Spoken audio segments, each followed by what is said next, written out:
ಓಂ ಶಾಂತಿ. ಮುರುಳಿಯ ದಿನಾಂಕ 21/6. ಬಾಬೋರ ಮಹಾವಾಕ್ಯಗಳು. ಬಾಬಾ ತಿಳಿಸ್ಕೊಡ್ತಾ ಇದ್ದಾರೆ, ಮಧುರ ಮಕ್ಕಳೇ, ನಿಮಗೆ ಸ್ಮೃತಿ ಬಂದಿದೆ. ನಾವು 84 ಜನ್ಮಗಳ ಚಕ್ರವನ್ನ ಪೂರ್ಣ ಮಾಡಿದ್ದೇವೆ. ಈಗ ಹೋಗ್ತೇವೆ ನಮ್ಮ ಮನೆ ಶಾಂತಿಧಾಮ.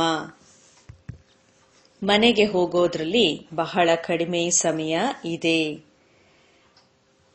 ಮನೆಗೆ ಹೋಗೋದಿಕ್ಕೋಸ್ಕರ ಇನ್ನು ಸ್ವಲ್ಪ ಸಮಯ ಉಳಿದಿದೆ. ಬಾಬಾ ಪ್ರಶ್ನೆ ಮಾಡ್ತಾ ಇದ್ದಾರೆ, ಯಾವ ಮಕ್ಕಳು ಮನೆಗೆ ಹೋಗುವಂತಹ ಸ್ಮೃತಿ ಇರತ್ತೆ, ಯಾವ ಮಕ್ಕಳಿಗೆ ಅವರ ಚಿಹ್ನೆಗಳು ಏನಾಗಿರತ್ತೆ? ಬಾಬಾ ತಿಳಿಸ್ತಾರೆ, ಅವರು ಈ ಹಳೆಯ ಜಗತ್ತನ್ನ ನೋಡ್ತಾ ಇದ್ರೂ ಕೂಡ ನೋಡೋದಿಲ್ಲ.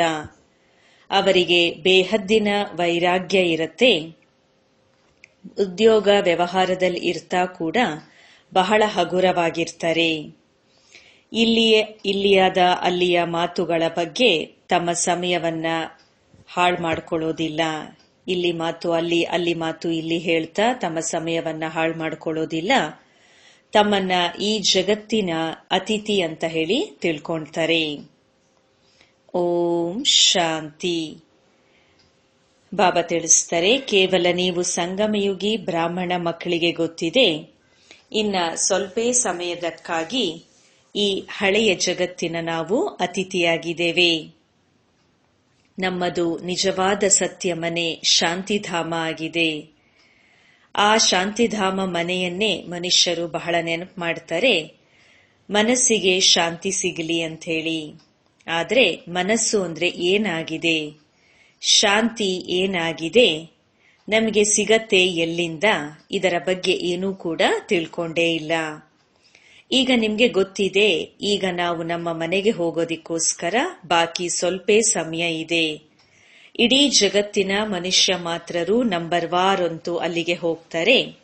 ಅದು ಶಾಂತಿಧಾಮ, ಇದು ದುಃಖಧಾಮ. ಇದರ ನೆನಪು ಮಾಡೋದು ಸಹಜ ಇದೆ ಅಲ್ವಾ? ಯಾರೇ ವೃದ್ಧರಿರಬಹುದು, ಜವಾನರಿರಬಹುದು, ಎಲ್ಲರೂ ನೆನಪನ್ನ ಮಾಡಬಹುದು. ಇದರಲ್ಲಿ ಇಡೀ ಸೃಷ್ಟಿಯ ಜ್ಞಾನ ಬಂದ್ಬಿಡುತ್ತದೆ. ಇಡೀ ಡೀಟೇಲ್ ಆದ ಜ್ಞಾನ ಬುದ್ಧಿಯಲ್ಲಿ ಬರುತ್ತೆ. ಈಗ ನೀವು ಸಂಗಮಯುಗದಲ್ಲಿ ಕುಳಿತುಕೊಂಡಿದ್ದೀರಿ. ಈಗ ಬುದ್ಧಿಯಲ್ಲಿ ಇರತ್ತೆ, ನಾವು ಹೋಗ್ತಾ ಇದ್ದೇವೆ ಶಾಂತಿಧಾಮ ಡ್ರಾಮಾ ಪ್ಲಾನ್ ಅನುಸಾರವಾಗಿ. ಈ ಮಾತು ಬುದ್ಧಿಯಲ್ಲಿ ಇರೋದ್ರಿಂದಲೇ ನಿಮ್ಗೆ ಬಹಳ ಖುಷಿಯಾಗತ್ತೆ, ಸ್ಮೃತಿ ಇರತ್ತೆ.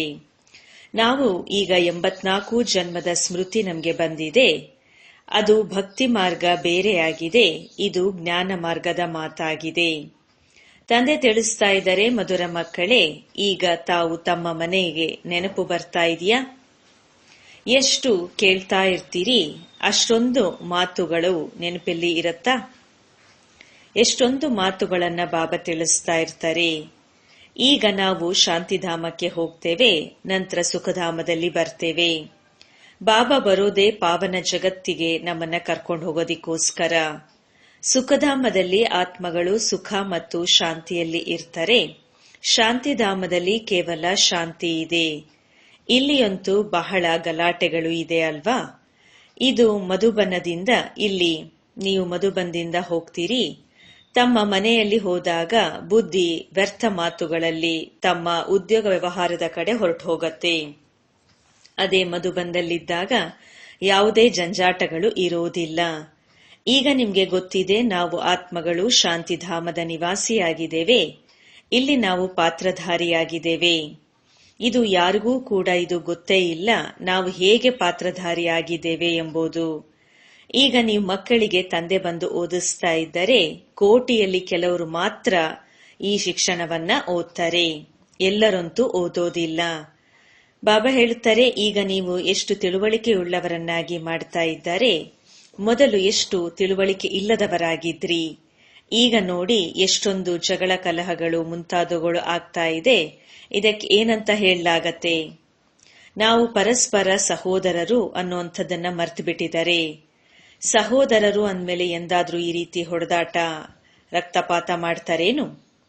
ಈ ರೀತಿ ಮಾಡ್ತಾ ಇದ್ದಾರೆ ಅಂತಂದ್ರೆ ಕೇವಲ ಇದು ಆಸ್ತಿಗಾಗಿ. ಈಗ ನಿಮ್ಗೆ ಗೊತ್ತಿದೆ, ನಾವೆಲ್ಲ ಒಬ್ಬ ತಂದೆಯ ಮಕ್ಕಳು, ಸಹೋದರರಾಗಿದ್ದೇವೆ. ನೀವು ಪ್ರಾಕ್ಟಿಕಲ್ನಲ್ಲಿ ತಿಳ್ಕೊಂಡಿದ್ದೀರಿ, ನಾವು ಆತ್ಮಗಳಿಗೆ ತಂದೆನೇ ಬಂದು ಓದಿಸ್ತಾ ಇದ್ದಾರೆ. 5000 ವರ್ಷದ ಹಿಂದಿನ ಅನುಸಾರವಾಗಿ ನಾವು ಓದ್ತಾ ಇದ್ದೇವೆ, ಏಕೆಂದ್ರೆ ಶಿವಬಾಬಾ ಜ್ಞಾನ ಸಾಗರ ಆಗಿದ್ದಾರೆ. ಈ ಶಿಕ್ಷಣವನ್ನ ಬೇರೆ ಯಾರೂ ಕೂಡ ತಿಳ್ಕೊಂಡೇ ಇಲ್ಲ. ಈಗ ನೀವು ಮಕ್ಕಳಿಗೆ ಗೊತ್ತಿದೆ, ತಂದೆನೇ ಸ್ವರ್ಗದ ರಚಯಿತ ಆಗಿದ್ದಾರೆ. ಸೃಷ್ಟಿಯನ್ನ ರಚನೆ ಮಾಡುವಂಥವ್ರು ಅಂತ ಹೇಳೋದಿಲ್ಲ, ಸೃಷ್ಟಿಯಂತೂ ಅನಾದಿ ಇದ್ದೇ ಇದೆ. ಸ್ವರ್ಗವನ್ನ ರಚನೆ ಮಾಡುವಂಥವರು ಅಂತ ಹೇಳಲಾಗ್ತದೆ. ಅಲ್ಲಿ ಮತ್ತೆ ಬೇರೆ ಯಾವ ಖಂಡಗಳು ಸ್ವರ್ಗ ಇದ್ದಾಗ ಇರೋದಿಲ್ಲ. ಇಲ್ಲಿಯಂತೂ ಬಹಳಷ್ಟು ಖಂಡಗಳು ಇದೆ. ಕೆಲವು ಸಮಯ ಇತ್ತು, ಆ ಒಂದು ಸಮಯದಲ್ಲಿ ಒಂದೇ ಧರ್ಮ, ಒಂದೇ ಖಂಡ ಇತ್ತು. ನಂತರ ಅನೇಕ ವೆರೈಟಿ ಧರ್ಮಗಳು ಬಂದ್ರು. ಈಗ ಬುದ್ಧಿಯಲ್ಲಿ ಕುಳಿತುಕೊಳ್ಳುತ್ತೆ, ವೆರೈಟಿ ಧರ್ಮ ಹೇಗೆ ಬರ್ತದೆ. ಮೊದಲು ಆದಿ ಸನಾತನ ದೇವಿ ದೇವತಾ ಧರ್ಮ ಇತ್ತು. ಸನಾತನ ಧರ್ಮ ಕೂಡ ಇಲ್ಲಿಯೇ ಇದೆ ಅಂತ ಹೇಳಲಾಗತ್ತೆ. ಆದರೆ ಅರ್ಥವನ್ನ ಏನೂ ಕೂಡ ತಿಳ್ಕೊಂಡಿಲ್ಲ. ನೀವೆಲ್ಲರೂ ಆದಿ ಸನಾತನ ದೇವಿ ದೇವತಾ ಧರ್ಮದವರಾಗಿದ್ದೀರಿ, ನಂತರ ಪತಿತರಾಗಿದ್ದೀರಾ. ಸತೋ ಪ್ರಧಾನದಿಂದ ಸತೋ ರಜೋ ತಮೋ ಈ ರೀತಿ ಕೆಳಗಿಳಿತಾ ಬರ್ತೀರಾ. ನಿಮ್ಗೆ ಗೊತ್ತಿದೆ, ಆದಿ ಸನಾತನ ದೇವಿ ದೇವತಾ ಧರ್ಮ ಇತ್ತು. ಆಗ ಬಹಳ ಪವಿತ್ರರಾಗಿದ್ರು. ಈಗ ಪತಿತರಾಗಿದ್ದಾರೆ. ನಮಗೆ ತಂದೆಯಿಂದ ಈಗ ಆಸ್ತಿ ಸಿಕ್ಕಿದೆ. ಪವಿತ್ರ ಜಗತ್ತಿನ ಮಾಲೀಕರು ಆಗಿದ್ದೀರಾ. ತಿಳ್ಕೊಳ್ತೀರಿ, ನಾವು ಮೊದಲು ಪವಿತ್ರ ಗೃಹಸ್ಥ ಧರ್ಮದವರಾಗಿದ್ದೆವು. ಈಗ ಡ್ರಾಮಾ ಪ್ಲಾನ್ ಅನುಸಾರ ರಾವಣ ರಾಜ್ಯದಲ್ಲಿ ನಾವು ಪತಿತ ಪ್ರವೃತ್ತಿ ಮಾರ್ಗದವರಾಗಿದ್ದೇವೆ. ನೀವೇ ಕರಿತಾ ಬಂದ್ರಿ, ಹೇ ಪತಿತ ಪಾವನ, ನಮ್ಮನ್ನ ಸುಖಧಾಮಕ್ಕೆ ಕರ್ಕೊಂಡು ಹೋಗಿ. ಇದು ನನ್ನೆಯ ಮಾತು. ನನ್ನೆ ನಾವು ಪವಿತ್ರವಾಗಿದ್ದೆವು, ಇಂದು ಅಪವಿತ್ರರಾಗಿ ಕರಿತಾ ಇದ್ದೇವೆ. ಆತ್ಮ ಪತಿತ ಆಗಿದೆ. ಆತ್ಮ ಕರಿಯತೆ, ಬಾಬಾ ಬನ್ನಿ ನಮ್ಮನ್ನ ಮತ್ತೆ ಪುನಃ ಪಾವನ ಮಾಡಿ. ಬಾಬಾ ಹೇಳ್ತಾರೆ, ಈಗ ಇದು ಅಂತಿಮ ಜನ್ಮ, ಪವಿತ್ರರಾಗಿ ನಂತರ ನೀವು 21 ಜನ್ಮಗಳಿಗಾಗಿ ಬಹಳ ಸುಖಿಯಾಗ್ಬಿಡ್ತೀರಿ. ಬಾಬೋರಂತೂ ಬಹಳ ಒಳ್ಳೆಯ ಮಾತುಗಳನ್ನ ತಿಳಿಸ್ಕೊಡ್ತಾ ಇರ್ತಾರೆ. ಕೆಟ್ಟ ಮಾತುಗಳನ್ನ ಬಿಟ್ಬಿಡಿ, ಆಗ ನೀವು ದೇವತೆಗಳಾಗಿ ಬಿಡುವಿರಿ. ಈಗ ನೀವು ಹಿಂದೆ ದೇವತೆ ಆಗಿದ್ದೀರಿ, ಈಗ ಮತ್ತೆ ಆಗ್ತಾ ಇದ್ದೀರಾ. ಅದಕ್ಕಾಗಿ ಪವಿತ್ರರಾಗಿ. ಎಷ್ಟು ಸಹಜವಾದ ಮಾತಾಗಿದೆ. ಈ ಸಂಪಾದನೆ ಬಹಳ ದೊಡ್ಡದಿದೆ. ನೀವು ಮಕ್ಕಳ ಬುದ್ಧಿಯಲ್ಲಿ ಇದೆ, ಶಿವ್ ಬಾಬಾ ಬಂದಿದ್ದಾರೆ. ಪ್ರತಿ 5000 ವರ್ಷದ ನಂತರ ಬರ್ತಾರೆ. ಹಳೆಯ ಜಗತ್ತನ್ನ ಹೊಸದನ್ನಾಗಿ ಅವಶ್ಯ ಮಾಡ್ತಾರೆ. ಈ ಒಂದು ಮಾತನ್ನ ಬೇರೆ ಯಾರೂ ಕೂಡ ತಿಳಿಸ್ಕೊಡಕ್ ಸಾಧ್ಯ ಇಲ್ಲ. ಶಾಸ್ತ್ರಗಳಲ್ಲಿ ಕಲಿಯುಗದ ಆಯಸ್ಸನ್ನ ಬಹಳ ಉದ್ದವಾಗಿ ಬರೆದ್ಬಿಟ್ಟಿದ್ದಾರೆ. ಇದೆಲ್ಲವೂ ಕೂಡ ಡ್ರಾಮಾದ ಭಾವಿ. ಈಗ ನೀವು ಮಕ್ಕಳಿಗೆ ಪಾಪಗಳಿಂದ ಮುಕ್ತರಾಗುವಂತ ಪುರುಷಾರ್ಥವನ್ನ ನೀವು ಮಕ್ಕಳು ಮಾಡ್ತಾ ಇದ್ದೀರಿ. ಗಮನ ಇರ್ಲಿ, ಯಾವುದೇ ನಮ್ಮಿಂದ ಪಾಪಕರ್ಮಗಳು ಆಗಬಾರದು. ದೇಹಾಭಿಮಾನದಲ್ಲಿ ಬರೋದ್ರಿಂದಲೇ ಇನ್ನೂ ಅನೇಕ ವಿಕಾರಗಳು ಬರ್ತದೆ. ಇದರಿಂದ ಪಾಪ ಆಗತ್ತೆ. ಆದ್ರಿಂದ ಭೂತಗಳನ್ನ ಓಡಿಸಬೇಕಾಗತ್ತೆ. ಈ ಒಂದು ಜಗತ್ತಿನಲ್ಲಿ ಯಾವುದೇ ವಸ್ತುವಿನಲ್ಲಿ ಮೋಹವನ್ನ ಇಟ್ಕೋಬಾರದು. ಈ ಹಳೆಯ ಜಗತ್ತಿನೊಂದಿಗೆ ವೈರಾಗ್ಯ ಇರಲಿ. ಬಲೆ ನೋಡ್ತಾ ಇದ್ದೀರಿ, ಹಳೆ ಮನೆಯಲ್ಲಿ ಇದ್ದೀರಿ, ಆದ್ರೆ ಬುದ್ಧಿ ಹೊಸ ಜಗತ್ತಿನ ಕಡೆ ಜೋಡಿಸಲ್ಪಟ್ಟಿರ್ಲಿ.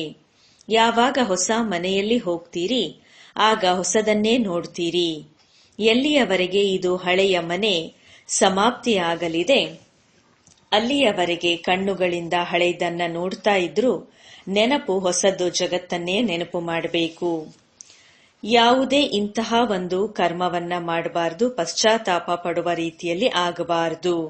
ಇಂದು ಯಾರಿಗಾದ್ರೂ ದುಃಖ ಕೊಟ್ರೆ, ಪಾಪ ಮಾಡಿದ್ರೆ ಬಾಬನಿಂದ ಕೇಳಬೇಕು, ಬಾಬಾ ಇದು ಪಾಪ ಆಗಿದೆಯಾ, ಯಾಕೆ ಪೆಟ್ಟನ್ನ ತಿಂತೀರಿ? ಕೇಳಲಿಲ್ಲ ಅಂದ್ರೆ ಇನ್ನೂ ಕೂಡ ಹೆಚ್ಚು ಶಿಕ್ಷೆ ಪೆಟ್ಟು ಆಗ್ತಾ ಹೋಗತ್ತೆ. ಬಾಬಾರವರಿಂದ ಕೇಳ್ತೀರಿ ಅಂದ್ರೆ ತಕ್ಷಣ ಆಗ ಬಾಬಾ ಅದನ್ನ ತಿಳಿಸಿ ಹಗುರ ಮಾಡ್ತಾರೆ. ಇದು ಬಹಳ ದೊಡ್ಡ ಭಾರಿಯಾಗಿದೆ. ಪಾಪದ ಹೊರೆ ದೊಡ್ಡದಿದೆ. 21 ಜನ್ಮ ನಂತರ ಪಾಪಗಳಿಂದ ಹಗುರರಾಗ್ಬಿಡ್ತೀರಾ. ಜನ್ಮ ಜನ್ಮಾಂತರದ ತಲೆಯ ಮೇಲೆ ಹೊರೆ ಇದೆ.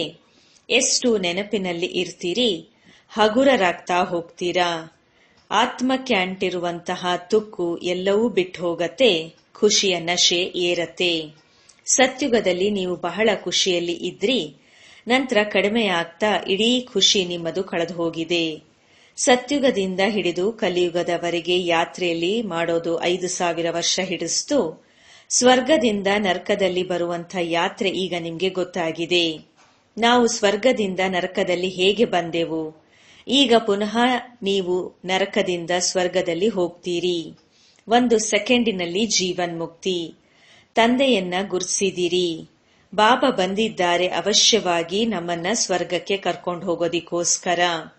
ಮಕ್ಕಳ ಜನ್ಮ ಆಯ್ತು ಅಂದ್ರೆ ಆಸ್ತಿಗೆ ಮಾಲೀಕ ಅಂತ ಹೇಳ್ತಾರೆ. ಬಾಬರ ಮಕ್ಕಳು ಆಗಿದ್ದೇವೆ ಅಂದ್ಮೇಲೆ ಎಷ್ಟು ನಶೆ ಏರ್ಬೇಕಾಗಿದೆ.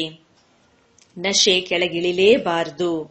ನೀವೆಲ್ಲರೂ ಬಹಳ ದೊಡ್ಡವರಾಗಿರಿದ್ದೀರಿ, ಬೇಹದ್ದಿನ ತಂದೆಯ ಮಕ್ಕಳಾಗಿದ್ದೀರಿ ಅಂದಾಗ ಬೇಹದ್ದಿನ ರಾಜಧಾನಿಯ ಮೇಲೆ ನಿಮ್ಮದು ಹಕ್ಕು ಇದೆ. ಆದ್ದರಿಂದ ಗಾಯನವೂ ಇದೆ. ಅತೀಂದ್ರಿಯ ಸುಖವನ್ನ ಕೇಳಬೇಕೆಂದರೆ ಗೋಪಿ ವಲ್ಲಭನ ಗೋಪಗೋಪಿಕೆಯರೊಂದಿಗೆ ಕೇಳ್ರಿ. ವಲ್ಲಭ ತಂದೆ ಆಗಿದ್ದಾರಲ್ಲವೇ, ಅವರೊಂದಿಗೆ ಕೇಳ್ರಿ.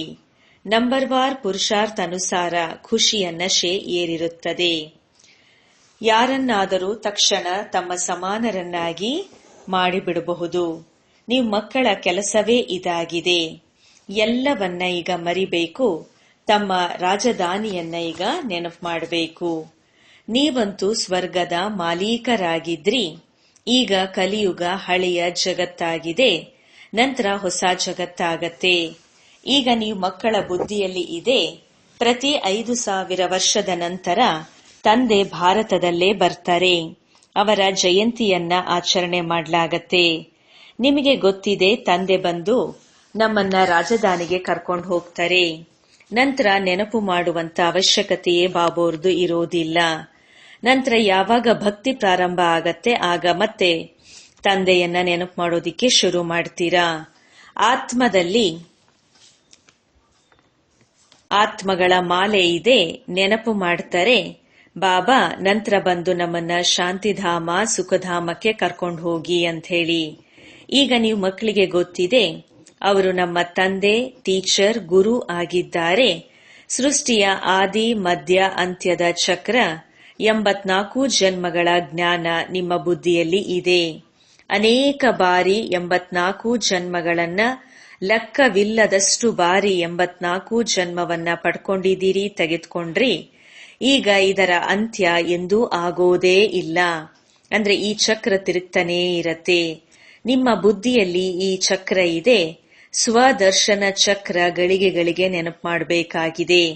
ಇದೇ ಮನ್ಮನಾಭವ. ಎಷ್ಟು ತಂದೆಯನ್ನ ನೆನಪು ಮಾಡುವಿರಿ ಅಷ್ಟು ಪಾಪಗಳು ಭಸ್ಮವಾಗುತ್ತದೆ. ನೀವು ಯಾವಾಗ ಕರ್ಮಾತೀತ ಅವಸ್ಥೆಯ ಸಮೀಪ ತಲುಪ್ತೀರಿ, ನಿಮ್ಮಿಂದ ಯಾವುದೇ ವಿಕರ್ಮಗಳು ಆಗೋದಿಲ್ಲ. ಈಗ ಸ್ವಲ್ಪ ಸ್ವಲ್ಪ ವಿಕರ್ಮಗಳು ಆಗ್ತಾ ಇರತ್ತೆ.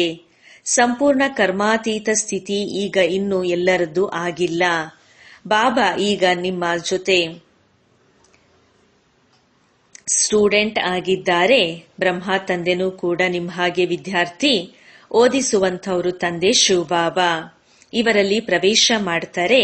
ಇವರೂ ಶಿವಬಾಬಾ ಇವರಲ್ಲಿ ಪ್ರವೇಶ ಮಾಡ್ತಾರೆ. ಬ್ರಹ್ಮರವರಲ್ಲಿ ಬ್ರಹ್ಮ ಬಾಬಾರವರೂ ಕೂಡ ಸ್ಟೂಡೆಂಟ್ ಆಗಿದ್ದಾರೆ. ಇವೆಲ್ಲ ಹೊಸ ಮಾತುಗಳಾಗಿದೆ. ಈಗ ಕೇವಲ ನೀವು ತಂದೆ ಮತ್ತು ಸೃಷ್ಟಿ ಚಕ್ರವನ್ನ ನೆನಪು ಮಾಡ್ರಿ. ಅದು ಭಕ್ತಿ ಮಾರ್ಗ, ಇದು ಜ್ಞಾನ ಮಾರ್ಗ. ರಾತ್ರಿ ಹಗಲಿನ ವ್ಯತ್ಯಾಸ ಇದೆ. ಅಲ್ಲಿ ಎಷ್ಟು ಗಂಟೆ ಮುಂತಾದವುಗಳನ್ನ, ಜಾಗಟೆ, ಗಂಟೆ ಇತ್ಯಾದಿಗಳನ್ನ ಬಾರಿಸ್ತಾರೆ. ಇಲ್ಲಿ ಕೇವಲ ನೆನಪಿನಲ್ಲಿ ಇರಬೇಕು. ಆತ್ಮ ಅಂತೂ ಅಮರ ಅಕಾಲ ತಕ್ತದಲ್ಲಿ ಕುಳಿತುಕೊಂಡಿದೆ. ಈ ರೀತಿಯಲ್ಲ, ಅಕಾಲ ಮೂರ್ತಿ ಕೇವಲ ತಂದೆಯಾಗಿದ್ದಾರೆ. ನೀವು ಕೂಡ ಅಕಾಲ ಮೂರ್ತಿಗಳಾಗಿದ್ದೀರಿ. ಅಕಾಲ ಮೂರ್ತ ಆತ್ಮ ಭ್ರುಕುಟಿಯ ಸಿಂಹಾಸನ ಆಗಿದೆ. ಅವಶ್ಯವಾಗಿ ಆತ್ಮ ಭ್ರುಕುಟಿಯಲ್ಲಿ ಕುಳಿತುಕೊಳ್ಳುತ್ತೆ, ಹೊಟ್ಟೆಯಲ್ಲಂತೂ ಕುತ್ಕೊಳ್ಳೋದಿಲ್ಲ. ಈಗ ನಿಮ್ಗೆ ಗೊತ್ತಿದೆ ನಾವು ಅಕಾಲ ಮೂರ್ತ ಆತ್ಮದ ಸಿಂಹಾಸನ ಎಲ್ಲಿದೆ ಎಂಬುದು.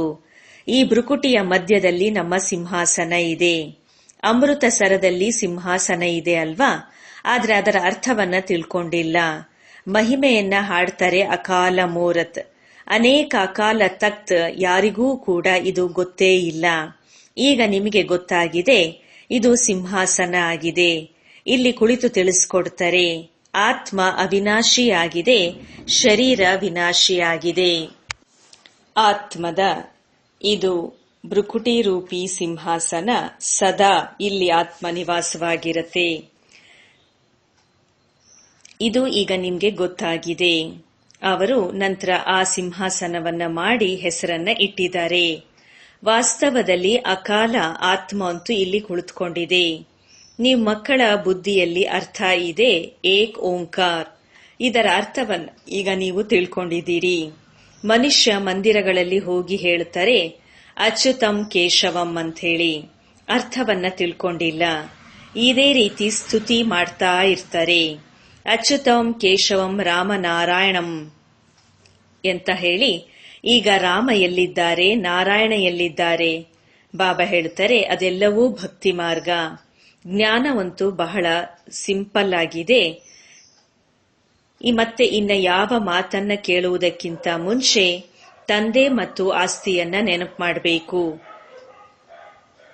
ಈ ಒಂದು ಪರಿಶ್ರಮ ಎಲ್ಲರಿಂದ ಆಗೋದೇ ಇಲ್ಲ, ಮರ್ತು ಬಿಡ್ತಾರೆ. ಒಂದು ನಾಟಕವೂ ಕೂಡ ಇದೆ. ಮಾಯೆ ಈ ರೀತಿ ಮಾಡತ್ತೆ, ಭಗವಂತ ಈ ರೀತಿ ಮಾಡ್ತಾರೆ. ನೀವು ತಂದೆಯನ್ನ ನೆನಪು ಮಾಡ್ತಾ ಇರ್ತೀರಿ. ಮಾಯೆ ನಮ್ಮನ್ನ ಮತ್ತು ಬಿರುಗಾಳಿಯಲ್ಲಿ ತಂದು ಬಿಡತ್ತೆ. ಮಾಯೆಯ ಒಂದು ಆದೇಶ ಆಗಿದೆ, ರುಸ್ತಂ ಜೊತೆಗೆ ಸ್ಟ್ರಾಂಗ್ ಶಕ್ತಿಶಾಲಿಯಾಗಿ ಯುದ್ಧವನ್ನ ಮಾಡ್ರಿ. ನೀವು ಈಗ ಎಲ್ಲರೂ ಕೂಡ ಯುದ್ಧದ ಮೈದಾನದಲ್ಲಿ ಇದ್ದೀರಿ, ತಿಳ್ಕೊಂಡಿದ್ದೀರಿ. ಇದರಲ್ಲಿ ಅನೇಕ ಪ್ರಕಾರದ ಯೋಧರು ಇದ್ದಾರೆ. ಕೆಲವರು ಬಹಳ ದುರ್ಬಲ ಇದ್ದಾರೆ, ಕೆಲವರು ಮಧ್ಯಮ, ಕೆಲವರು ಬಹಳ ವೀಕ್ ದುರ್ಬಲ ಇದ್ದಾರೆ, ಕೆಲವರು ಬಹಳ ತೀಕ್ಷ್ಣ ಇದ್ದಾರೆ. ಎಲ್ಲರದ್ದೂ ಈಗ ಮಾಯೆಯೊಂದಿಗೆ ಯುದ್ಧ ನಡೀತಾ ಇದೆ. ಗುಪ್ತವಾದಂತಹ ಇದು ಅಂಡರ್ಗ್ರೌಂಡ್ ಆಗಿದೆ. ಅಲ್ಲೂ ಕೂಡ ಅಂಡರ್ಗ್ರೌಂಡ್ ನಲ್ಲಿ ಬಾಂಬ್ಸ್ಗಳ ಟ್ರಯಲ್ ಮಾಡ್ತಾ ಇರ್ತಾರೆ. ಈಗ ನಿಮ್ಗೆ ಮಕ್ಕಳಿಗೆ ಗೊತ್ತಿದೆ, ತಮ್ಮ ಒಂದು ಸಾವಿಗಾಗಿ ಎಲ್ಲವನ್ನ ಮಾಡ್ಕೊಳ್ತಾ ಇದ್ದಾರೆ. ನೀವು ಬಿಲ್ಕುಲ್ ಶಾಂತಿಯಲ್ಲಿ ಕುಳಿತುಕೊಳ್ತೀರಿ. ಅವರು ಸೈನ್ಸಿನ ಬಲ ಅವರದ್ದು. ಎಲ್ಲನೂ ಕೂಡ ಆಪತ್ತುಗಳು ಬಹಳಷ್ಟು ಇದೆ, ಬರತ್ತೆ. ಅದರಲ್ಲಿ ಯಾರ ವಶ ನಡೆಯೋದಿಲ್ಲ. ಈಗ ಸುಳ್ಳು ಮಳೆಗಳಿಗಾಗಿ ಎಷ್ಟೊಂದು ಪ್ರಯತ್ನವನ್ನ ಮಾಡ್ತಾರೆ. ಮಳೆ ಬರ್ತದೆ, ನಂತರ ಬೆಳೆ ಬೆಳೆಯಲಾಗತ್ತೆ ಅಂತ ತಿಳ್ಕೊಳ್ತಾರೆ. ಈಗ ನೀವು ಮಕ್ಕಳಿಗೆ ಗೊತ್ತಿದೆ, ಎಷ್ಟೇ ಮಳೆ ಬರಲಿ ನಂತರ ಪ್ರಾಕೃತಿಕ ಆಪತ್ತುಗಳು ಅವಶ್ಯವಾಗಿ ಸಂಭವಿಸಲಿದೆ. ಅನೇಕ ಪ್ರಕಾರದ ಯುದ್ಧ ಬಾಂಬ್ಸ್ಗಳು ಆಗತ್ತೆ. ನಂತರ ಏನಾಗತ್ತೆ, ಬಾಂಬ್ಗಳ ಮಳೆಗಳೇ ಸುರಿಯತ್ತೆ. ಆಗ ಏನ್ ಮಾಡ್ತೀರಿ? ಇದಕ್ಕೆ ಎಲ್ಲ ನ್ಯಾಚುರಲ್ ಕೆಲಾಮಿಟೀಸ್, ಪ್ರಾಕೃತಿಕ ಆಪತ್ತುಗಳು, ವಿಪತ್ತುಗಳು ಬರ್ತದೆ. ಸತ್ಯುಗದಲ್ಲಿ ಈ ರೀತಿಯ ಯಾವುದೂ ಕೂಡ ಇರೋದಿಲ್ಲ. ಇಲ್ಲಿಯೇ ಇದೆಲ್ಲವೂ ಆಗತ್ತೆ. ನಂತರ ವಿನಾಶದಲ್ಲಿ ಇವೆಲ್ಲ ಸಹಯೋಗ ಕೊಡತ್ತೆ. ನಿಮ್ಮ ಬುದ್ಧಿಯಲ್ಲಿದೆ, ನಾವು ಯಾವಾಗ ಸತ್ಯುಗದವರಾಗಿದ್ದೆವೋ ಆಗ ಜಮುನಾ ನದಿಯ ತಡದ ಮೇಲೆ ಬಂಗಾರದ ಮಹಲ್ಗಳು ಇದ್ವು. ನಾವು ಬಹಳ ಸ್ವಲ್ಪ ಜನ ಅಲ್ಲಿ ಇರುವಂತವರಾಗಿದ್ದೆವು. ಕಲ್ಪ ಕಲ್ಪನೂ ಇದೇ ರೀತಿಯ ಆಗತ್ತೆ. ಮೊದಲು ಸ್ವಲ್ಪ ಜನ ಇರ್ತಾರೆ, ನಂತರ ವೃಕ್ಷ ವೃದ್ಧಿಯಾಗ್ತಾ ಹೋಗತ್ತೆ. ಅಲ್ಲಿ ಯಾವುದೇ ಪ್ರಕಾರದ ಕೊಳಕು ವಸ್ತುಗಳ ಮಾತೇ ಇರೋದಿಲ್ಲ. ಇಲ್ಲಿಯಂತೂ ನೋಡಿ, ಎಷ್ಟೊಂದು ಪಕ್ಷಿಗಳು ಕೊಳಕನ್ನ ಮಾಡತ್ತೆ.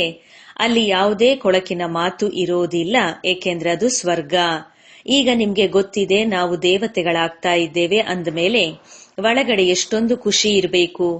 ಮಾಯಾರೂಪಿ ಜಿನ್ನಿಂದ ಬಚಾವಾಗೋದಿಕ್ಕೋಸ್ಕರ ಬಾಬಾ ಹೇಳ್ತಾರೆ, ನೀವು ಮಕ್ಕಳು ಈ ಆತ್ಮಿಕ ಉದ್ಯೋಗದಲ್ಲೇ ತೊಡಗಿಬಿಡಿ. ಮನ್ಮನಾ ಭವ, ಇದರಲ್ಲೇ ನೀವು ಜಿನ್ ಆಗಿಬಿಡಿ. ಜಿನ್ನಿನ ದೃಷ್ಟಾಂತವನ್ನ ಕೊಡ್ತಾರೆ ಅಲ್ವಾ, ಹೇಳುತ್ತು ಕೆಲಸ ಕೊಡು ಅಂತ ಹೇಳಿ. ಹಾಗೆ ಬಾಬನೂ ನಮ್ಗೆ ಕೆಲಸ ಕೊಡ್ತಾ ಇದ್ದಾರೆ. ಇಲ್ಲ ಅಂದ್ರೆ ಮಾಯೆ ತಿಂದು ಹಾಕ್ಬಿಡತ್ತೆ. ತಂದೆಗೆ ಪೂರ್ಣ ಸಹಯೋಗಿಗಳಾಗಬೇಕು. ಒಬ್ಬ ತಂದೆನೇ ಏನೂ ಮಾಡಲು ಆಗೋದಿಲ್ಲ.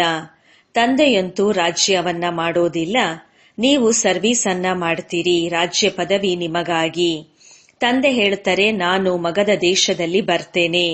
ಮಾಯಾ ಕೂಡ ಮಗರ್ ಮಚ್ಚರ್ ಎಷ್ಟು ಮಹಾರಥಿಗಳನ್ನ ಅದು ತನ್ನ ವಶ ಮಾಡ್ಕೊಳ್ಳತ್ತೆ.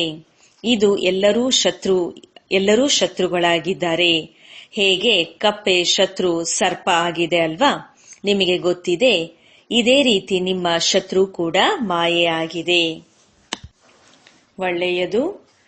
ಮಧುರಾತಿ ಮಧುರ ಅಗಲಿ ಹೋಗಿ ಮರಳಿ ಸಿಕ್ಕಿರುವಂತಹ ಮಕ್ಕಳಿಗೆ ಮಾತಾಪಿತಾ ಬಾಪ್ ದಾದಾರವರ ನೆನಪು, ಪ್ರೀತಿ ಹಾಗೂ ನಮಸ್ತೆ. ಆತ್ಮಿಕ ಮಕ್ಕಳಿಗೆ ಆತ್ಮಿಕ ತಂದೆಯ ನೆನಪು, ಪ್ರೀತಿ ಹಾಗೂ ನಮಸ್ತೆ. ಧಾರಣೆಗೋಸ್ಕರ ಮುಖ್ಯ ಸಾರದಲ್ಲಿ ಸ್ವಯಂ ಅನ್ನ ಪಾಪಗಳಿಂದ ಮುಕ್ತರನ್ನಾಗಿ ಮಾಡಿಕೊಳ್ಳುವ ಪುರುಷಾರ್ಥ ಮಾಡಬೇಕು. ದೇಹಾಭಿಮಾನದಲ್ಲಿ ಎಂದೂ ಬರಬಾರದು. ಈ ಹಳೆಯ ಪ್ರಪಂಚದ ಯಾವುದೇ ವಸ್ತುಗಳಲ್ಲಿ ಮೋಹವನ್ನ ಇಡಬಾರದು. ಮಾಯಾರೂಪಿ ಜಿನ್ನಿಂದ ಪಾರಾಗಲು ಬುದ್ಧಿಯನ್ನ ಆತ್ಮಿಕ ಸೇವೆಯಲ್ಲಿ ಬ್ಯುಸಿಯಾಗಿಟ್ಕೊಳ್ಬೇಕಾಗಿದೆ. ತಂದೆಗೆ ಸಂಪೂರ್ಣ ಸಹಯೋಗಿಗಳು ಆಗಬೇಕಾಗಿದೆ. ವರದಾನ: ಸರ್ವ ಖಜಾನೆಗಳನ್ನ ಸಮಯದಲ್ಲಿ ಉಪಯೋಗಿಸಿ ನಿರಂತರ ಖುಷಿಯ ಅನುಭವ ಮಾಡುವಂತಹ ಅದೃಷ್ಟಶಾಲಿ ಆತ್ಮ ಆಗಿರಿ. ಬಾಪ್ ದಾದಾರವರ ಮುಖಾಂತರ ಬ್ರಾಹ್ಮಣ ಜನ್ಮವಾದೊಡನೆ ಇಡೀ ದಿನಕ್ಕೆ ಅನೇಕ ಶ್ರೇಷ್ಠ ಖುಷಿಯ ಖಜಾನೆ ಪ್ರಾಪ್ತಿಯಾಗತ್ತೆ. ಅದರಿಂದ ನಿಮ್ಮ ಹೆಸರಿನಲ್ಲೇ ಇಲ್ಲಿಯವರೆಗೆ ಅನೇಕ ಭಕ್ತರು ಅಲ್ಪಕಾಲದ ಖುಷಿಯಲ್ಲಿ ಬಂದ್ಬಿಡ್ತಾರೆ. ನಿಮ್ಮ ಜಡಚಿತ್ರಗಳನ್ನ ನೋಡಿ ಖುಷಿಯಿಂದ ನಾಟ್ಯವಾಡೋದಿಕ್ಕೆ ತೊಡಗ್ತಾರೆ. ಈ ರೀತಿ ನೀವೆಲ್ಲ ಅದೃಷ್ಟಶಾಲಿಗಳಾಗಿರುವಿರಿ. ಬಹಳ ಖಜಾನೆ ಸಿಕ್ಕಿದೆ, ಆದರೆ ಕೇವಲ ಸಮಯದಲ್ಲಿ ಉಪಯೋಗಿಸಿ. ಬೀಗದ ಕೈಯನ್ನ ಸದಾ ಎದುರಿನಲ್ಲಿ ಇಟ್ಕೊಳ್ಳಿ, ಅಂದ್ರೆ ಸದಾ ಸ್ಮೃತಿಯಲ್ಲಿ ಇಟ್ಕೊಳ್ಳಿ ಮತ್ತು ಸ್ಮೃತಿಯನ್ನ ಸ್ವರೂಪದಲ್ಲಿ ತನ್ನಿ. ಆಗ ನಿರಂತರ ಖುಷಿ ಅನುಭವ ಆಗ್ತಾ ಇರತ್ತೆ. ಸ್ಲೋಗನ್: ತಂದೆಯ ಶ್ರೇಷ್ಠ ಆಶಯಗಳ ದೀಪವನ್ನ ಬೆಳಗಿಸುವಂತಹವರೇ ಕುಲದೀಪಕರಾಗಿರುವಿರಿ. ಅವ್ಯಕ್ತ ಸೂಚನೆ: ಆತ್ಮಿಕ ಸ್ಥಿತಿಯಲ್ಲಿ ಇದ್ದು ಬಾಹರ್ಮುಖತೆಯನ್ನ ಬಿಟ್ಟರೆ ಪರಿಶ್ರಮದಿಂದ ಮುಕ್ತರಾಗಿ ಬಿಡುವಿರಿ ಹಾಗೂ ಅನುಭವಗಳ ಸಾಗರನಲ್ಲಿ ಸಮಾವೇಶವಾಗಿ ಬಿಡುವಿರಿ. ಒಂದೆರಡು ಅನುಭವವಲ್ಲ, ಬಹಳಷ್ಟು ಅನುಭವಗಳಿವೆ. ಒಂದೆರಡು ಅನುಭವ ಮಾಡಿ ಅನುಭವಗಳ ಸರೋವರದಲ್ಲಿ ಸ್ನಾನ ಮಾಡಿಬೇಡಿ. ಸಾಗರ್ನ ಮಕ್ಕಳು ಅನುಭವಗಳ ಸಾಗರದಲ್ಲಿ ಸಮಾವೇಶ ಆಗಿಬಿಡಿ. ಓಂ ಶಾಂತಿ.